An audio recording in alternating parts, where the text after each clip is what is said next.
this problem where I do not think that my solos are really connecting into the sound of the song I'm playing.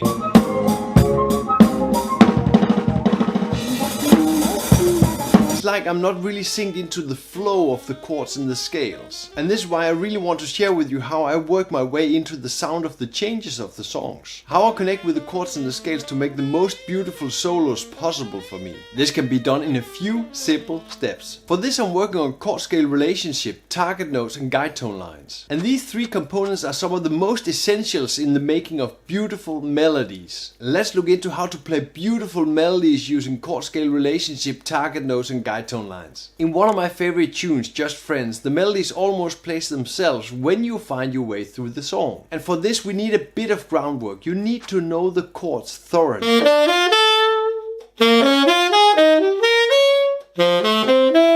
Learn the chords and learn the chord tones by playing them up and down. Because from the chords we go to the first step, playing a guide tone line through the song.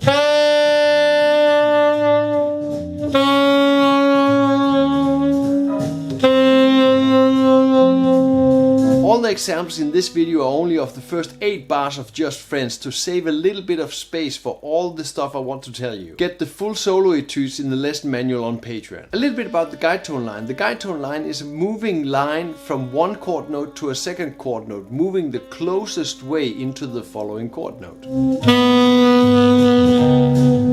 And it's a great idea to add a backing track when you're playing these guide tone lines, because you get the sound of the chords when you're playing with a backing track. When you have the hang of the guide tone line and when you know how it sounds, you really must add a little bit of rhythm to the guide tone line. Here I want to show you how I connect the guide tone line into the chords. So I'm starting the first guide tone line on the third of the first chord, the E on the C major chord, going into that E flat on the C minor chord. And then I move the closest way into the next chord note in the next bar. When I make the guide tone line, I can move from any of the notes in the chord to any of the notes in the following bar. The only rule is move to the closest and most beautiful tone in the next chord. Let's make a few more guide tone lines.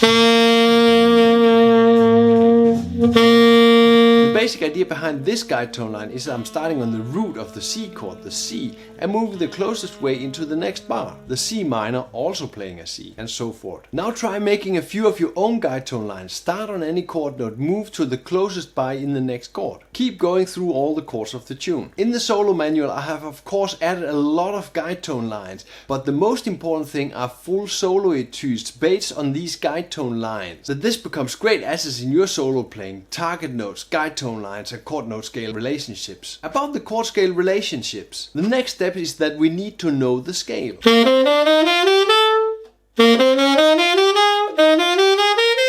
Run through the scales and learn them well. One thing I really focus on when I'm playing scales is what are the chord notes in the scale? Where are they and to what chord does this scale belong? When I'm practicing scales, I'm thinking the chords but adding the extensions to the chords. That's the scale. And now you can start making even more beautiful lines. Try adding the two guide tone lines together and play it.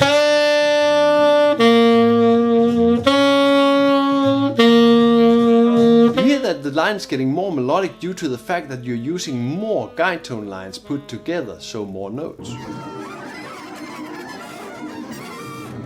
Not saying that more notes always results in more melodic solos. And earlier I just mentioned target notes. So a target note is a note you want to hit, you want to emphasize later in your playing. So you're aiming for the target notes. Target notes clearly outlines the chords of the tunes. In this case, the target note is the second note of the two combined guide tone lines. Now I'm adding the scales into these target notes, connecting the two target notes with a little piece of scale. And in this way you get a much more linear musical line.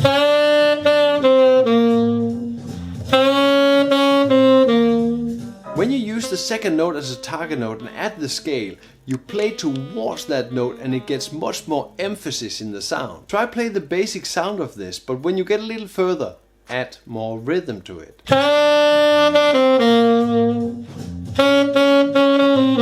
So what makes it really sound like music? Well, you add small embellishments. Now I'm adding more scale notes into the mix. I'm adding a scale note above and below the guide tone lines. And this extra scale note more sounds like embellishments to the target notes than scale notes.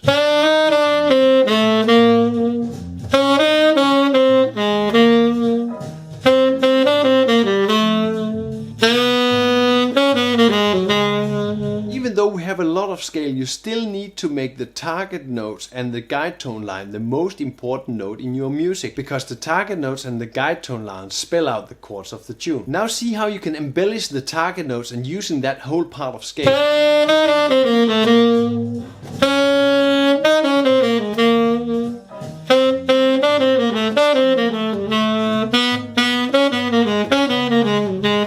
Make the target notes sound good. Don't just add the scale in between them. Use rhythm, repeat notes, go back and forth. So take it up a level, playing like a pro. To make your own double guide tone line is pretty easy, but you need to know how. You probably hear many players use bigger intervals.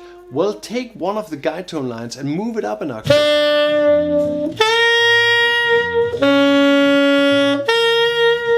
I'm making a lot of space in between the two guide tone lines, and this of course gives a complete other melody, but also adds lots of possibilities to add more scale and more rhythm. Try this exercise playing the scale up between the guide tone lines.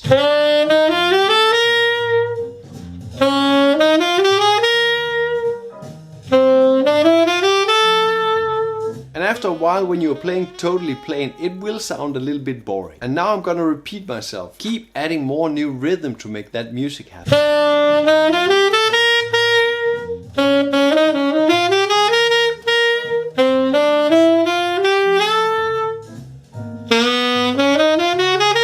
Previously we played the scale like we were embellishing the target notes. Try this tactic again by adding scale notes below and above the target notes.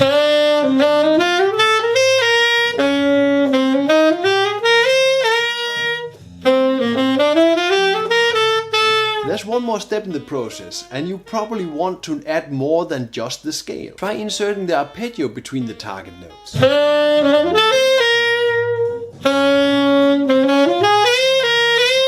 And this gives you an incredibly clear jazz sound. And one extra step to this is that I have added a chromatic approach note in front of the arpeggio, making it sound even more jazzy.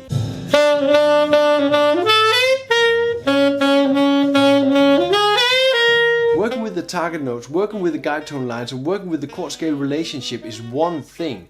Try to mix it all together, and please, please, please remember to add more rhythm into the mix. Music does not exist without rhythm. When you really want to dig into how to use these guide tone lines, how to use the target note principles, and how to use great chord scale relationships, I really recommend you to go to my Patreon and download the lesson manual. In the lesson manual I have added a lot of full form etudes using the guide tone lines, the target note, and the chord scale relationships. It's all on Patreon, find the link in the description. When you're getting into playing more melodic solos, you must check out the epic Chris Potter. He is a master in playing modern melodic solos. The video is right here. Play music, have fun.